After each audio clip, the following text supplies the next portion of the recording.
रतनपुर नाम का एक खुशहाल गांव था, जहां के लोग अक्सर खेती किया करते थे और अपने घर का पालन पोषण करते थे। फिर एक दिन उनके गांव में भुवन नाम का एक पहलवान आया।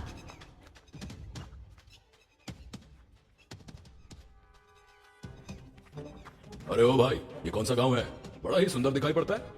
भाई इस गांव का नाम रतनपुर है। वैसे आप कौन हो? मैंने आपको पहले यहाँ कभी नहीं देखा। मेरा नाम भुवन है और मैं एक पहलवान हूँ और मैं इस गांव में रहने के लिए आया हूँ। क्या तुम मुझे रहने के लिए कोई घर दिलवा सकते हो? अरे हाँ, क्यों नहीं। हमारे गांव में एक सेठ जी रहते हैं, वो तुमको रहने के लिए किराए पर घर दे सकते हैं। मैं अभी तुमको उनके पास ले चलता हूँ। फिर मनोज उस पहलवान को उस सेठ के घर ले जाता है।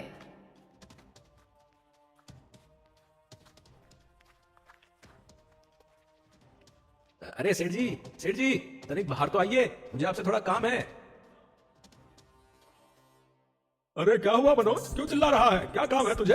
और तेरे साथ ये कौन है? सेठ जी, इनका नाम भुवन है और ये एक पहलवान है। इनको रहने के लिए किराए का घर चाहिए। क्या आप इनको रहने के लिए घर दे सकते हैं? अरे हाँ हाँ, क्यों नहीं, मेरे पास एक घर खाली पड़ा हुआ है। ये पहलवान जी वहाँ पर रह सकते हैं। अरे सेठ जी, क्या आप मुझे वो घर दिखा सकते हैं ताकि मुझे पता चल सके कि वो घर मेरे रहने लायक है कि नहीं? चलिए पहलवान जी, मैं आपको वो घर दिखा देता हूँ, आपको भी तसल्ली हो जाएगी। फिर वो सेठ उस पहलवान को वो घर दिखाने लगता है।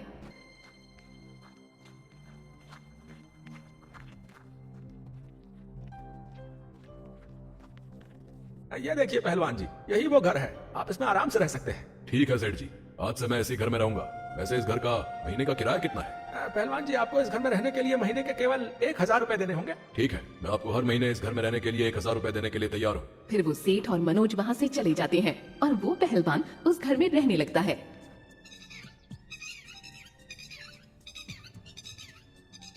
498, 499 और ये पूरे 500। आज तो मैं पूरी तरह से थक गया। अब तो मुझे बहुत तेज भूख लगी है, लेकिन मेरे पास खाने के लिए पैसे भी तो नहीं हैं। अब मैं क्या करूं? फिर वो पहलवान कुछ देर सोचता है। पैसे नहीं है तो क्या हुआ, मेरे पास ताकत तो है। मैं किसी को भी डरा कर उनसे कुछ भी ले सकता हूँ।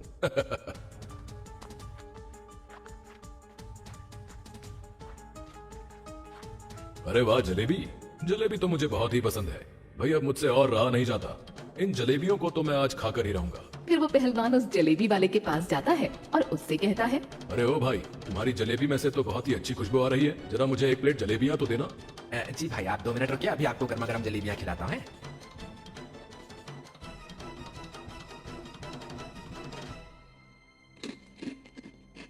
अरे वाह वाह, तुम्हारी जलेबी की तो बात ही अलग है। ऐसी जलेबी तो मैंने आज तक नहीं खाई। अरे भाई, जरा एक प्लेट जल्दी और लगा देना। फिर वो दुकानदार भुवन को कई प्लेट जलेबियां खिलाता है और अपने मन में सोचता है, अरे वाह वाह वाह, आज तो बड़ी ही अच्छी कमाई होने वाली है।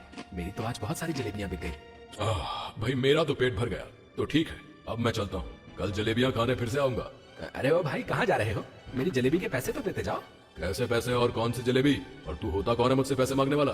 अरे वही जलेबियों के पैसे जो तुमने अभी ठूस ठूस कर खाई हैं। तू मुझसे पैसे लेगा? तू जानता नहीं है कि मैं कौन हूँ? मेरा नाम भुवन पहलवान है और मैंने अच्छों अच्छों को धूल चटाई है। अरे तुम कोई भी हो, मुझे इससे क्या। मुझे तो सिर्फ अपने पैसों से मतलब है।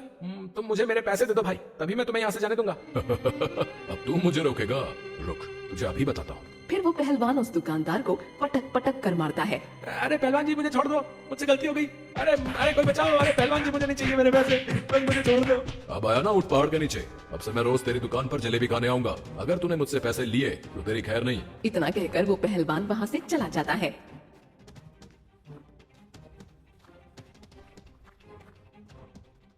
अरे ओ भाई, जरा ये गेहूं की बोरी मेरे कंधे पर रख दो ताकि मैं इसको उठाकर ले जाऊं। तुम्हारी ये गेहूं की बोरी तो मैं उठा दूं, लेकिन इसके बदले में मुझे क्या मिलेगा?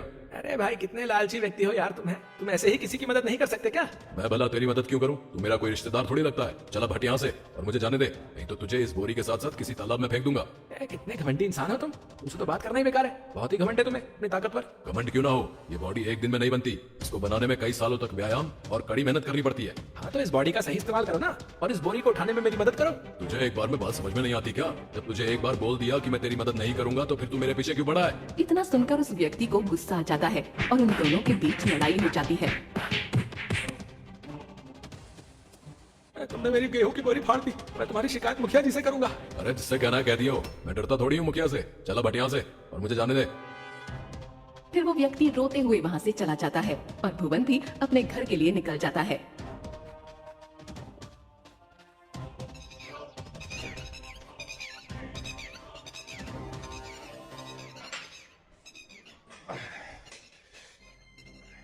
अबे ओए, कहाँ जा रहा है? इधर आ। जी जी जी पहलवान जी, आपने बुलाया, कहिए क्या बात है। क्यों बे, क्या है तेरे इस झोले में? पहलवान जी, इसमें समोसे हैं और इन्हें मैं अपनी पत्नी और बच्चों के लिए ले जा रहा हूँ। अरे वाह, इसमें समोसे हैं। चल बे, जल्दी से मुझे ये सारे समोसे दे दे, नहीं तो तेरी खैर नहीं। पहलवान जी, मैं आपको ये समोसे नहीं दे सकता। अगर मैंने आपको ये समोसे दे दिए तो मेरी पत्नी मेरा मार मार कर भरता बना देगी। और अगर तूने मुझे ये समोसे नहीं दिए तो मैं तेरा मार मार कर समोसा बना दूंगा। अब फैसला तेरे हाथ में है कि तुझे तेरी पत्नी से मार खानी है या फिर मुझसे।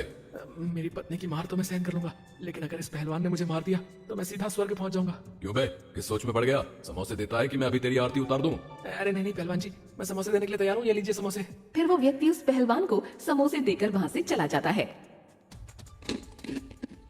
अरे वाह वाह, आज तो मजा ही आ गया। लूट कर खाने में जो मजा है वो खरीद कर खाने में का।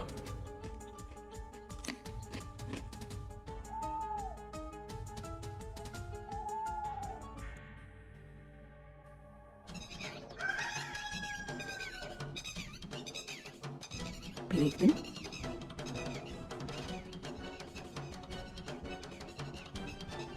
पहलवान जी, आज पूरे 1 महीने हो चुके हैं, मुझे मेरे घर का किराया दे दीजिए। तेरी हिम्मत कैसे हुई मुझसे घर का किराया मांगने की बे? अब से ये घर मेरा है और अब से तू इस घर में कदम मत रख दियो, नहीं तो अंजाम बहुत बुरा होगा, समझा? अरे वाह, मेरी बिल्ली मुझी से मैं हूँ। अबे ओए पहलवान, शायद तू भूल गया है कि ये घर मेरा है और मैं तुझे कभी भी धक्के मार कर निकाल सकता हूँ। ये सुनकर पहलवान को बहुत गुस्सा आता है और वो उस सेठ की पिटाई करने लगता है। अरे कोई बचाओ, अरे पहलवान जी मुझे छोड़ दो, मुझसे बहुत बड़ी गलती हो गई, अरे कोई बचाओ। भाग गया साला, नहीं तो आज इसकी दोनों टांगे तोड़ देता हूँ। अरे क्या हुआ सेठ जी, आप इतने भाग क्यों रहे और आपके ये सारे कपड़े फट कैसे गए? आप तुझे क्या बताऊं मनोज, अगर मैं उस पहलवान के घर से नहीं भागता तो वो आज मेरी मार मार कर खाल उधेड़ देता। लेकिन सेठ जी, उस पहलवान ने आपको क्यों मारा? आखिर आपकी उससे दुश्मनी क्या थी? फिर उस सेठ ने मनोज और उन व्यक्तियों को सारी बात बताई। बहुत हो गया उस पहलवान का, मैं उसकी शिकायत मुखिया जी से करनी होगी और उसको इस गांव से बाहर निकालना होगा। फिर सब लोग उस पहलवान की शिकायत लेकर मुखिया के घर पहुंच जाते हैं।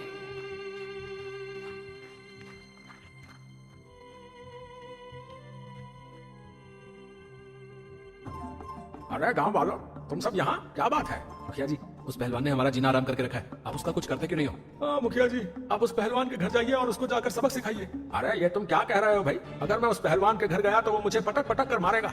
ना बाबा ना, मुझे उसके हाथों नहीं पिटना भाई। तो फिर हम क्या करें मुखिया जी? अगर हमने उसका कुछ नहीं किया तो वो ऐसे ही रोज गांव के लोगों को पीटता रहेगा और हम उसका कुछ नहीं बिगाड़ पाएंगे। फिर मुखिया कुछ देर सोचता है और उन सबसे कहता है, अब मेरे पास एक तरकीब है जिससे वो पहलवान इस गांव से क्या, इस दुनिया से ही भाग जाएगा। क्या तरकीब मुखिया जी, जरा हमें भी तो बताइए। मैंने सुना है कि उस पहलवान को भूतों से बहुत डर लगता है। हम रात को उसके घर भूत बनकर जाएंगे और उसको डरा धमका कर इस गांव से निकाल देंगे। सारे लोग मुखिया की बात से सहमत हो जाते हैं और वो सभी रात होने का इंतजार करने लगते हैं।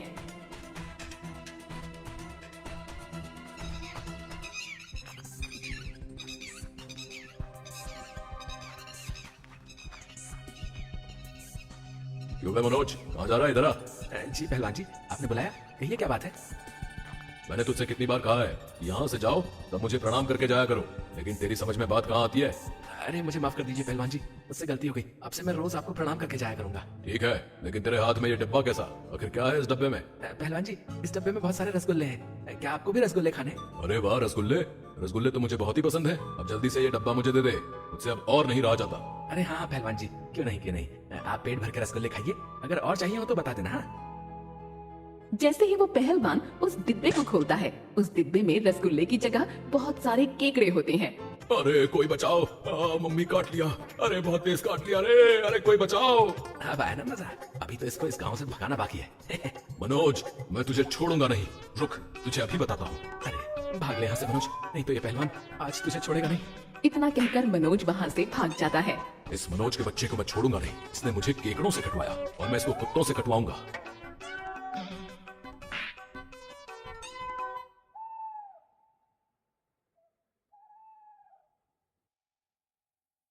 मनोज, तुम खिड़की के बाहर से डरावनी आवाजें निकालकर उस पहलवान को डराना और मैं एक काला कपड़ा ओढ़कर उसके घर के अंदर घुस जाऊंगा। ठीक है मुखिया जी। पहलवान, तेरी हिम्मत कैसे हुई इस घर में कदम रखने की? ये सुनकर वो पहलवान जाग जाता है और कहता है, कौन हो तुम और सामने क्यों नहीं आते? पहलवान, मैं एक भूत हूँ, ये मेरा घर है और तू इस घर में कभी नहीं रह सकता। मुझे माफ कर दो भूत जी, अब से मैं इस घर में कभी कदम नहीं रखूंगा। और तभी मुखिया एक काला कपड़ा ओढ़कर उस पहलवान के सामने आ जाता है। मम्मी भूत, अरे कोई बचाओ, अरे मुझे भूतों से बहुत डर लगता है, अरे अरे भागो यहाँ से।